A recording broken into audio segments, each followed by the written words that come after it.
Hey guys, so I am coming to you today with a favourites video. I've somehow managed to assemble myself a nice background here, although this room does not remotely resemble anything nice or clean or organised. But here we are in a corner looking somewhat more put together. And I've also put together some bits that I have been really using a lot and enjoying in these last couple of very stressful months. So if you guys don't know, if you are kind of new around here or if you haven't really been paying attention, I've moved recently and it's been a big move to a big city. Thought I was doing well with it, but apparently things get delayed and I've kind of been struggling this last few weeks. This month has kind of turned into a bit of a weird one, and the reason I tell you guys that is because I not only want to be a bit more open with you, because I did have a little kind of discussion about this on my Instagram recently where I feel like I don't really share many of the low points of my life, and without getting too deep and philosophical for a favourites video on YouTube, I know that's a big, very prevalent thing here on social media in general, Instagram especially, is people sharing the highlights of their lives. I think it's something we naturally all do, whether you're on social media or not. You tend to kind of just pick out the things that are going well when you share them with people and maybe leave the negatives out. And that's something that I think I do, not only to keep this space a bit more kind of free and fun and a place you want to go when you want to unwind, because I know that YouTube is such an important part of people's routines when it comes to that. I think it's an escape more than anything. I myself use various different avenues of YouTube and videos and creators to kind of just get away from things and forget when I'm not feeling so great. So I never really want to bog you guys down with too many bad things. But at the same time, I find myself in a bit of a struggle because I feel like this channel has really changed and evolved so much since back in the day when I literally sat down and talked about lipsticks and makeup. And although I'm doing that very same thing today, I feel like in the past 7 years, because it is 7 years now that I have been on YouTube, wow, we've got to know each other a bit better, and this channel has definitely become a bit more of a space where I can just be what I want to be and talk about what I want to talk about. The other thing that holds me back is being able to just articulate how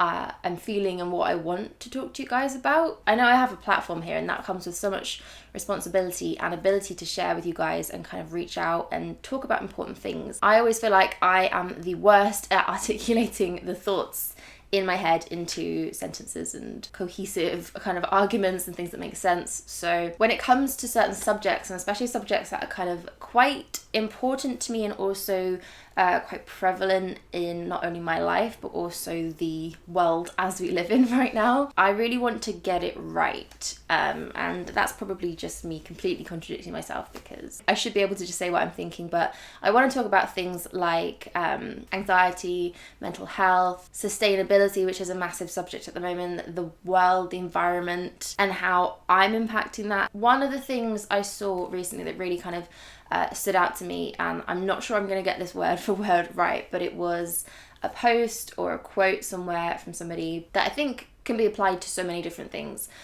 is that sustainability or helping the environment or helping other people is not one or two people doing it perfectly, it's thousands of people doing it imperfectly. So that really is something I think about a lot, and I think there is a lot of guilt surrounding that. So people pushing you to be the most perfect version of yourself that you can be, telling you you're doing things wrong if you're not doing this or that, when in fact if everybody just did their little bit, it would make much more of an impact. It kind of applies a lot with the type of content that I make. So you guys know I really enjoy style content. I do a lot of hauls and I talk about fashion a lot. A lot of that tends to be fashion from the high street, because not only is that something I'm interested in, I enjoy styling, but I know that the majority of you guys don't necessarily have the budget or the ability to kind of really invest in sustainable brands, because the nature of them does make their products more expensive. So my last video, which was a Zara haul, is actually one of my most viewed videos for possibly a couple of years now.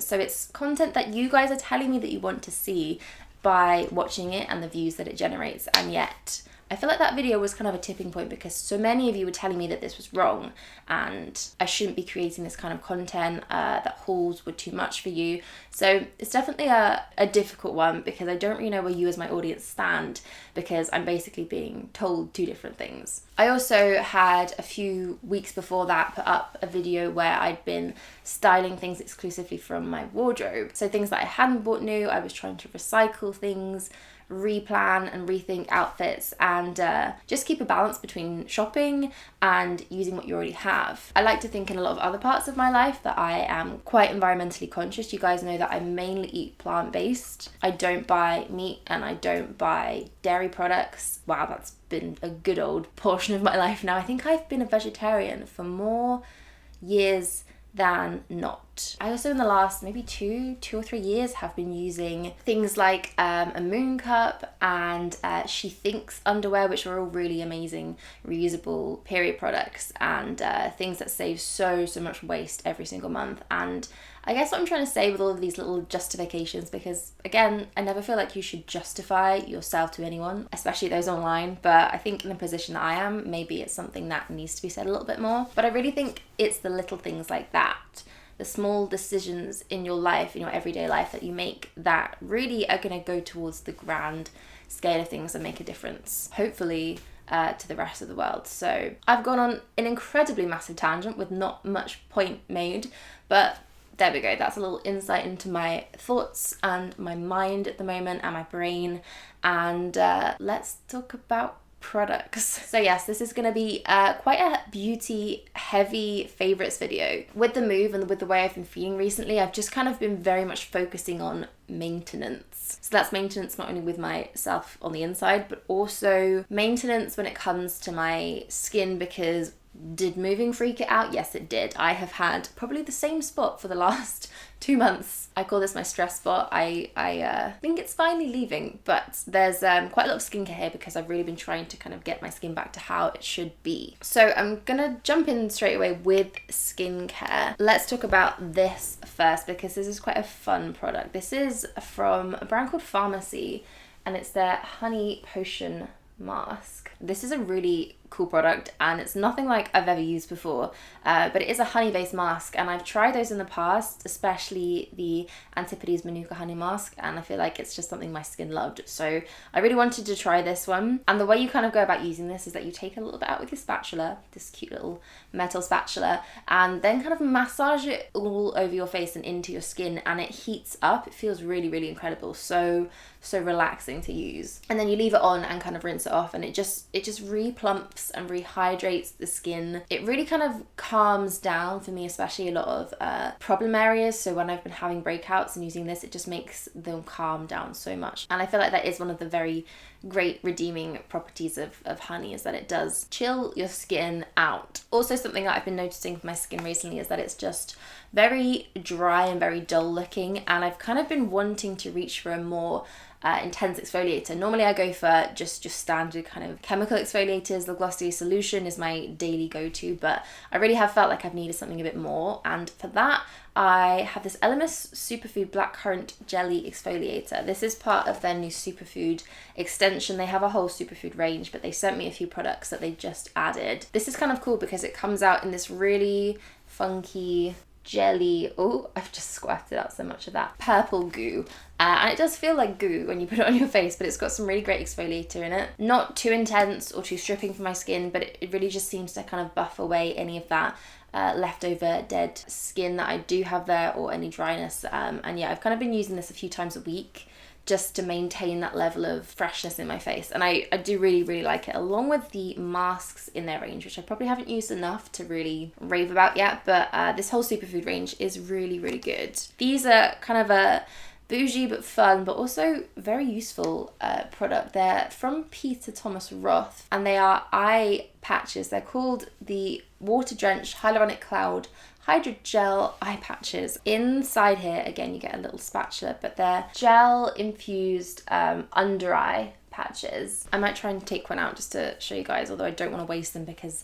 they are so nice, but they're this really kind of funky little weird textured under eye patch, and I love a good eye mask. There's nothing better than keeping something like this in the fridge or somewhere cool, and then putting them on first thing in the morning, and oh my god, does it wake you up and does it make you feel amazing. I've tried a lot of different types of eye patches and eye masks in my time, and these ones I like a lot because they are very, very drenched in product, almost to the point where you kind of have to sort of lie with your head like this while they're on, because otherwise they sort of slip down your face, which is very unattractive, but have really been enjoying using those in the morning for sure. So I feel like those three things together have kind of got my skin to a place now where I'm a bit more happy with it. It still could do with a bit more love and care, but those bits are just making it feel better for now. So some other skincare bits that I also wanted to talk about. I've got a makeup remover here. This is from Glossier. It's one of their newest drops, and it's from the Milky range, so the Milky Jelly Cleanser, and it's actually called the Milky Oil. I've kind of just ruined it by shaking it up, but what it should look like is a two-toned oil and then like a milk. I did purchase this thinking it would kind of replace something like Bioderma for an all-over cleanse. To me, it's a bit too oily for that. It definitely does take your makeup off, so you can use it as well if you like around the rest of your face, but you definitely have to make sure you'd cleansed it all off. But for eye makeup, I like it a lot, and I've actually been using it with these little cotton pads. I actually have these inside a pot, a little ceramic pot that I picked up while I was in Newcastle this month. I had a great time. Newcastle is fun.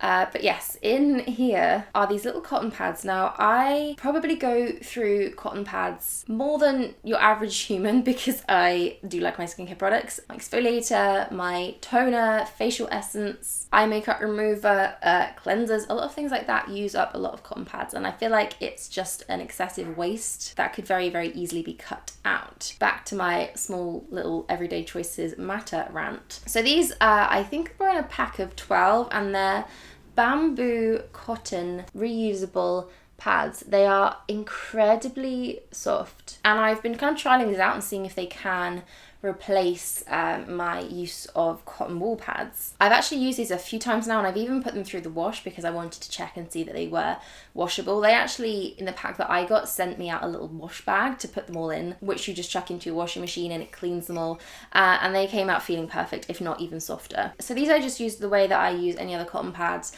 I find that maybe you might use a tiny bit more product with them because they are slightly thicker and more absorbent. The way that I found to kind of combat that though is just to wet them, wring them out, and then put your product on them. So things like eye makeup remover, which I feel like you do need a lot of, that really helps out with. So yes, I definitely would recommend these. These are going to last me a long time, and I think if we counted up how many cotton pads I've actually used in the last, I don't know, 10 years, it would be something quite scary. So those actually were just from Amazon. I found them on there, and yeah, they were really inexpensive. It has gotten ridiculously sunny in here. I hope you can still actually see me.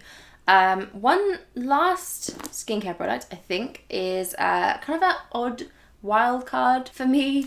I don't often talk about fake tan, and I don't often fake tan at all, but I've been trying out this new range from Tropez, which is called, I think, the Purity range. It's basically all this clear liquid. A lot of the products just look like this. They're completely clear. They don't have any guide colour in them. I've been trying out this face spray in particular, and it's so good. This is the Bronzing Water face mist. It basically is just a face mist. I'm not going to spray it because I'll end up tanning my sofa, but it works in the same way as a facial mist. It's a super fine spray, and I've been using this not necessarily in the evenings but in the mornings, and that's something for some reason I never thought to do. I feel like fake tan is very much associated with doing it, going to bed and then wake up in the morning, but this I've been using to prime my skin before makeup, and it's just kind of gradually been giving me some colour and some warmth to my face. I've sprayed it a little bit around my chest as well to just sort of blend everything in, and I've also been trying the body version of this. I think the spray, the facial spray though, is a massive game changer product. It's so subtle and so easy to use. It does smell really, really good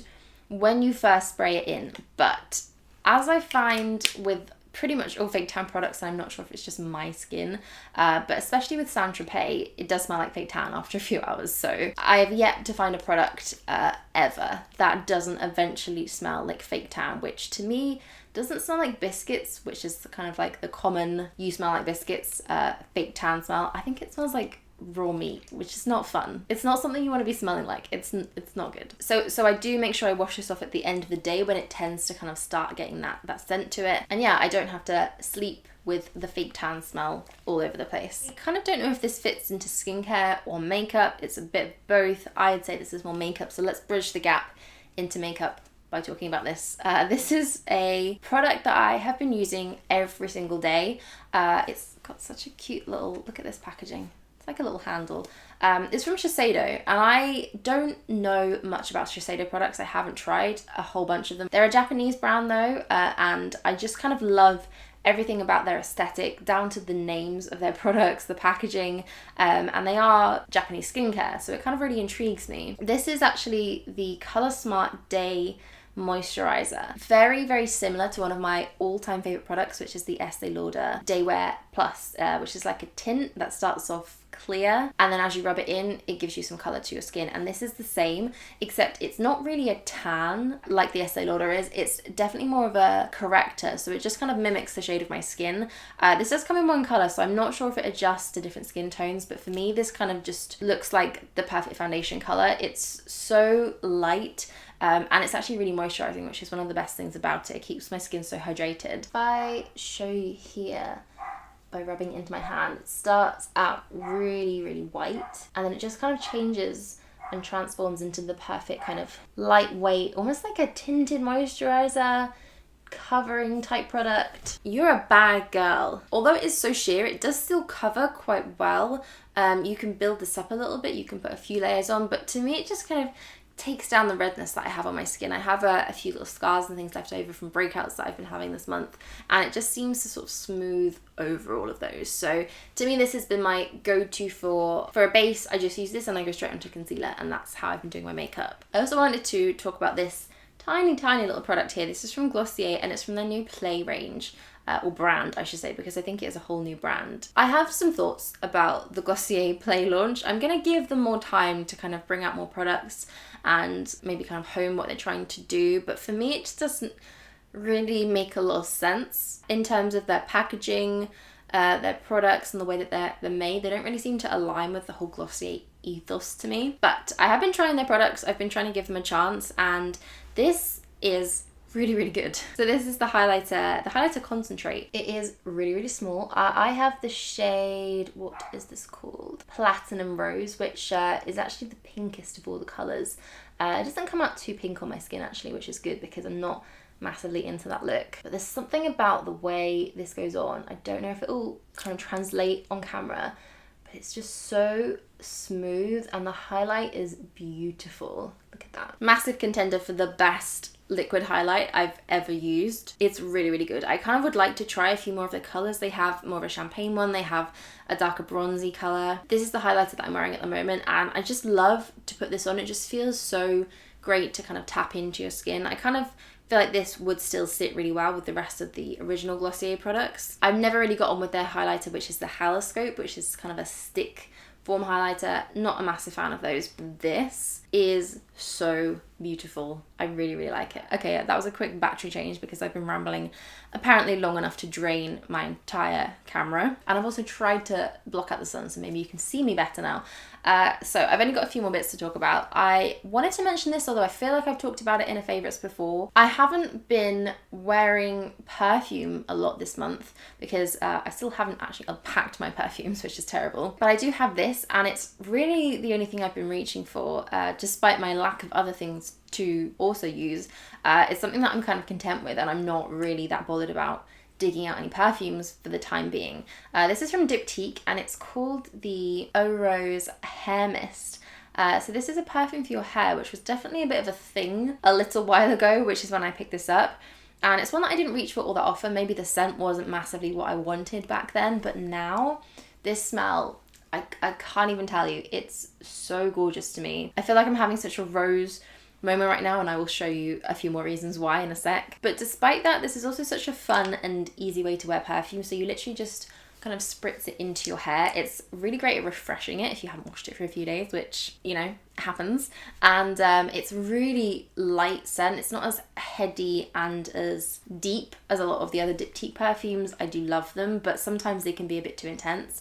Whereas this one's just so light and fresh. You kind of smell it as you swish your hair around. It's just a beautiful all-round thing. The packaging is also absolutely stunning. As well as that, I've also been using this, which is from Christophe, and it's a rose-based volumizing mist. So it's a volumizing mist with rose water. Smells divine. I've been spraying this through my hair before I blow dry it, and it's kind of a very light way of giving some texture. So it's not like a mousse, it's not like a texturizing spray. It gives your hair a little bit more body, especially when you're blow drying. To me, if I blow dry my hair with no product in it, it's so straight and flat to my head. It's no fun. And I've been trying out the shampoo and conditioner from this range too, and I like them a lot as well, but I think the mist, probably because of the way it smells and the amount I just want to spray it all over my head, is what makes this one stand out. And then the third rose product that I have is actually a candle. It's from Jo Malone. I did a bit of a cull of my candles when I moved, so I'm definitely a candle hoarder. I had way more than I thought I did when I collected them all together, and it was a bit of a problem. So I gave a little away.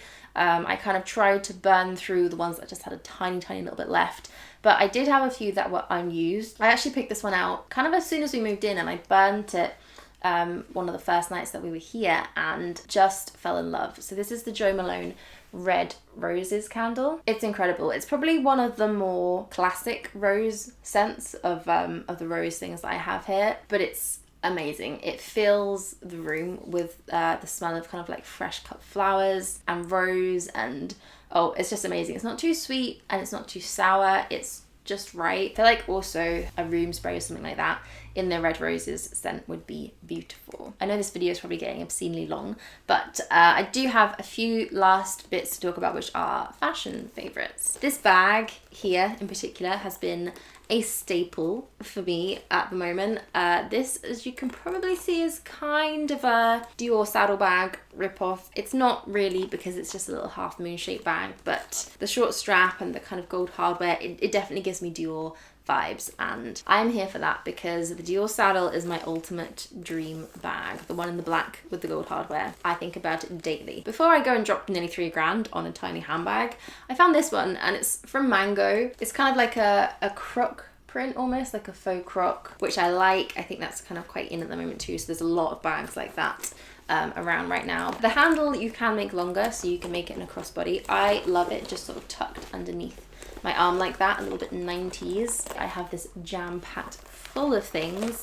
Who wants an impromptu what's in my bag video? Okay. I have my film camera here, which I actually have pulled out for the first time in a good couple of months. I took this with me on the weekend. We went to Notting Hill, and I'm excited to see what's inside when I develop this. I also have an empty film canister because I changed it on the tube. My card holder is in here. I can't believe I still actually have this card holder. I have had this for years and years now, to the point where the cost per wear of it has just become so worthwhile. It's kind of looking a bit tarnished, but other than that, perfect, and I still love it. It's a little Saint Laurent card holder from many moons ago.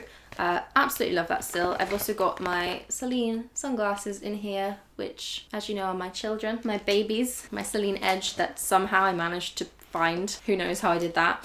I've got a phone charger in here because I always forget to charge my phone in the evenings. AirPods because I am that person apparently. My keys, and oh, there's the hairpin. I was looking for this a while ago. 2 beauty products in here. One is from This Works. It's a deep sleep breathe-in. I actually use this when I'm traveling because I think it helps so much with travel anxiety and stress. It smells like lavender and it smells like bedtime. I think because I use products from this range to go to sleep as well, it kind of just calms me down and makes me think of that. So these little rollers are amazing for train journeys and traveling and things like that, which I'm not the best at. I think they are really good. And I also have a lip balm in here. It's the Milk Kush lip balm, which I don't think I gave a massive rave to in my Milk makeup video, but I've been using it and I like it. So that's the bag inside. It's actually very spacious for such a small bag, and I have been carrying this pretty much exclusively for most of the month. Okay, this is a bit of a weird one, but hear me out. These Topshop joggers are the best thing I think I have spent money on in the last couple of months. There is nothing better than coming home and putting the comfiest thing you can find on,